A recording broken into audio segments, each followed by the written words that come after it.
Students, today I am going to start a new topic, characteristics of the image formed by a plane mirror. यहाँ पर हम ये देखने वाले हैं कि अगर किसी ऑब्जेक्ट को पर्टिकुलर मिरर के सामने अगर हम लेके जाते हैं तो उस ऑब्जेक्ट की जो मिरर के अंदर इमेज फॉर्म हो रही है उस इमेज की क्या क्या प्रॉपर्टीज होगी। तो फर्स्ट प्रॉपर्टीज जो है वो ये कहती है कि जो इमेज फॉर्म होगी वो वर्चुअल इमेज फॉर्म होगी। वर्चुअल इमेज फॉर्म होगी दैट मीन्स आपकी दो टाइप की इमेजेस होती हैं, आपने प्रीवियस क्लासेस में पढ़ चुके हो ये कि जो इमेजेस होती हैं वो दो टाइप की होती हैं, real and virtual. Real images जो हैं वो एक पर्टिकुलर स्क्रीन पे आप ले सकते हो एंड वर्चुअल इमेजेस को एक पर्टिकुलर स्क्रीन पे आप ले नहीं सकते। जैसा कि आपने सिनेमा हाउस में देखा है, जो इमेज फॉर्म होती है वो एक पर्टिकुलर स्क्रीन पे, बड़ी सी स्क्रीन पे बनती है। ऐसा नहीं है कि उस स्क्रीन के पीछे कहीं इमेज फॉर्म हो रही है या उससे आगे कहीं फॉर्म हो रही है। तो that type of images are called the real images.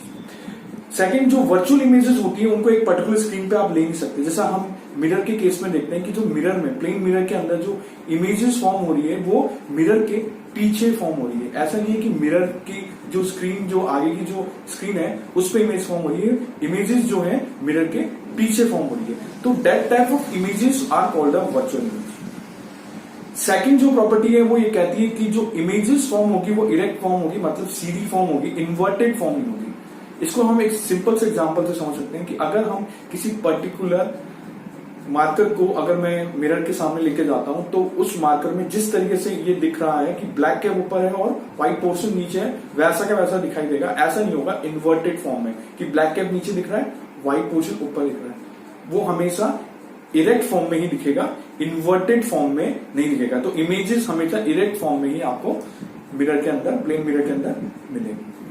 Next जो कैरेक्टरिस्टिक्स है वो ये कहती है कि जो इमेज फॉर्म होगी उसकी जो हाइट है, उसकी जो साइज जो है वो ऑब्जेक्ट की साइज के बराबर की होगी। उसको यहां इस डायग्राम से हम समझ सकते हैं। इस डायग्राम में मैंने एक ऑब्जेक्ट ले रखा है। इस ऑब्जेक्ट की अगर हाइट जो है 1.5 मीटर है तो ये जो इमेज फॉर्म हो रही है इसकी हाइट भी यहां पर 1.5 मीटर की होगी।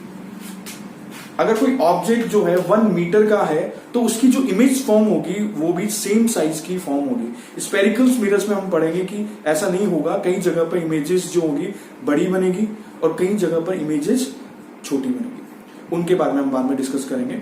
नेक्स्ट जो कैरेक्टरिस्टिक्स बोलती है वो ये बोलती है कि जो इमेजेस फॉर्म होगी बिहाइंड द मिरर उसकी जो डिस्टेंस है मिरर से वो सेम होगी as the object and mirror. यहां पे डायग्राम से समझ सकते हैं कि ये ऑब्जेक्ट जो है और मिरर, इन दोनों के बीच की जो डिस्टेंस अगर x मान के चलता हूं तो मिरर से इमेज के बीच की डिस्टेंस भी x होगी। दैट मीन्स अगर x2 है तो ये भी 2 होगा।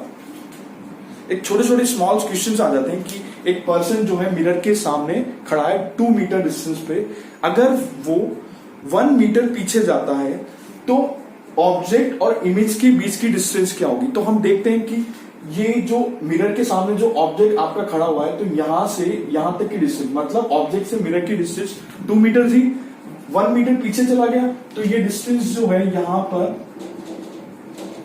3 मीटर हो जाएगी।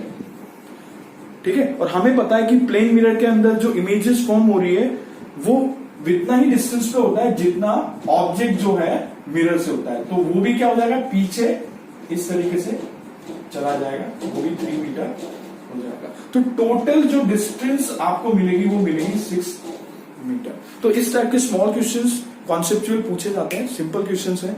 नेक्स्ट प्रॉपर्टी वो ये बोलती है कि जो इमेजेस फॉर्म होगी वो लैटरली इन्वर्टेड मिलेगी। लैटरली इन्वर्टेड का मतलब कि अगर मिरर के सामने जाता हूं, अगर मैं उसके अंदर राइट हैंड अपना ऊपर करता हूं तो उसमें मेरा लेफ्ट हैंड ऊपर होता हुआ दिखाई देगा। ये आप प्रीवियस क्लासेस में भी पढ़ चुके हैं।